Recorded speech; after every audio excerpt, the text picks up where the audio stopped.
আসসালামু আলাইকুম সুপ্রিয় সপ্তম শ্রেণীর শিক্ষার্থী ভাই বোনেরা, আশা করি তোমরা সকলে ভালো আছো। তোমাদের বিষয়ভিত্তিক মূল্যায়ন নির্দেশিকায় সপ্তম শ্রেণীর স্বাস্থ্য সুরক্ষা এই সাবজেক্টটি যেভাবে মূল্যায়ন করা, অর্থাৎ তোমাদের এই সাবজেক্টটির সিলেবাসটা কেমন হবে, কোন কোন বিষয়গুলোকে শিক্ষক তোমাদেরকে মূল্যায়ন করবে, সেই বিষয়গুলো সেই কাজগুলো আমি তোমাদেরকে দেখিয়ে দিচ্ছি। প্রিয় শিক্ষার্থীরা, এখানে তোমাদেরকে পিআই এর মাধ্যমে প্রত্যেকটা কাজ কিন্তু তোমাদের পিআই এর মাধ্যমে তোমাদেরকে মূল্যায়ন করা হবে।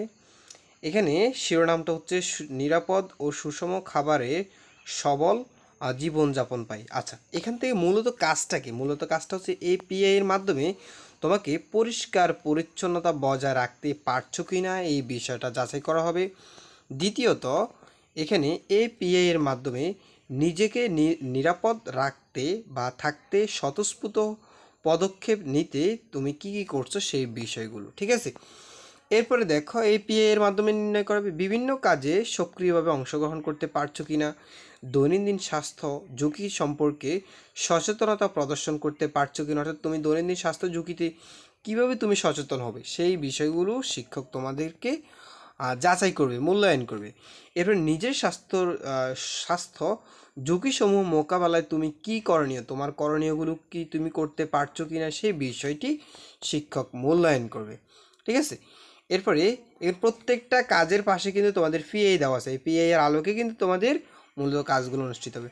এরপরে নিজের শারীরিক পরিবর্তনের ঝুঁকি সম্পর্কে সচেতন হতে পারছো কিনা সেই বিষয়টা, অর্থাৎ এই যে এখানে যদি আরও একটু খুঁজে আমরা যদি দেখি, আর একটু ভেঙে যদি বলি যে বয়ঃসন্ধিকালে শারীরিক পরিবর্তন, মানসিক ব্যক্তিগত ঝুঁকিগুলো নিয়ে সহজভাবে কথা বলতে পারছো কিনা।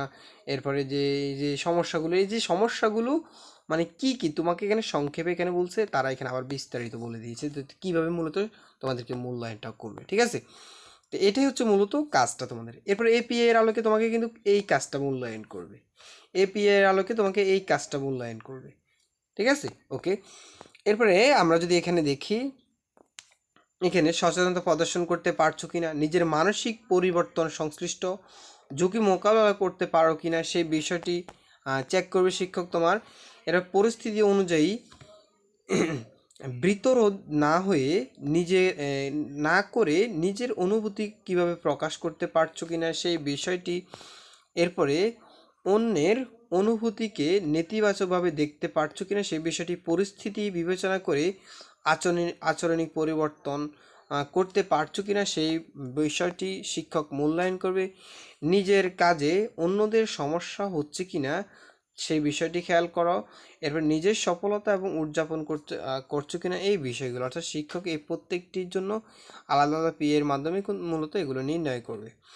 সফলতার বিভিন্ন দিক থেকে আলোচনা করা, অর্থাৎ কীভাবে সফলতা করা যায় বিভিন্ন দিক তুলে ধরা। অন্যের সফলতাকে ইতিবাচকভাবে গ্রহণ করা, অন্য কীভাবে সফলতা করছে সেই বিষয়টি তোমার ইতিবাচকভাবে গ্রহণ করতে হবে। নিজের অনুভূতি নেতিবাচক প্রকাশ না করে সহজভাবে গ্রহণ করো এই বিষয়টি। এরপরে দেখো, এখানে সবগুলো আসলে মূলত তোমাদেরকে যদি এগুলি সবগুলো আবার ভেঙে বলতে চাই তাহলে হয়তো তোমরা আরও ক্লিয়ারলি বুঝতে পারবে, বাট এখানে সময়ের অপচয় হবে, অর্থাৎ পুরো বিষয়টি তোমরা একটা হয়তো ভিডিওটা পজ করে তোমরা পড়ে নিতে পারো।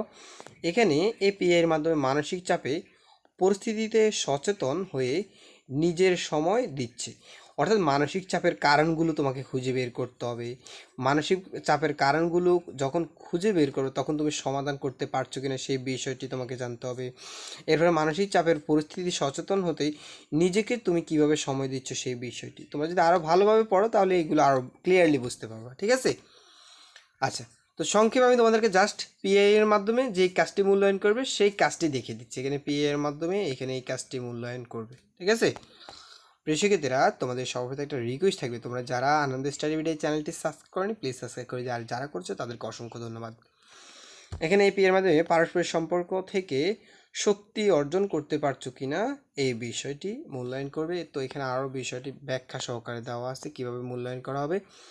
এরপরে এপিআই এর মাধ্যমে নিরাপদ ও সহায়ক তথ্য সম্পর্কে যত্ন পরিচর্যা করছো কিনা সেই বিষয়টি। এরপরে এখানে এপিআই এর মাধ্যমে কোনো সম্পর্ক অনিরাপদ বোধ করলে পদক্ষেপ নিতে পারছো কিনা, মানে কি পদক্ষেপ তুমি নিবা এই বিষয়টি জানতে চেয়েছে। এরপরে কোনো সম্পর্কে অনিরাপদ বোধ করলে পরিস্থিতি মোকাবেলায় ইতিবাচক যে কৌশলগুলো তুমি অবলম্বন করবা সেই কৌশলগুলো সম্পর্কে তোমাকে ধারণা নিতে হবে। এই কাজগুলো তোমার শিক্ষক তোমার মূল্যায়ন করবে। এই ছিল প্রিয় শিক্ষার্থীরা তোমাদের সম্পূর্ণ সিলেবাস। প্রিয় শিক্ষার্থীরা ভিডিওটি ভালো লাগলে অবশ্যই একটা লাইক করে দিবা, আর যারা চ্যানেলটি সাবস্ক্রাইব করেনি প্লিজ সাবস্ক্রাইব করে দিও। আর তোমাদের কোনো কিছু জানার থাকলে বা বলার থাকলে তোমরা অবশ্যই কমেন্ট করে জানাতে পারো, ইনশাল্লাহ আমি প্রত্যুত্তর করার চেষ্টা করব। তোমাদের সবাইকে ধন্যবাদ। আল্লাহ হাফেজ।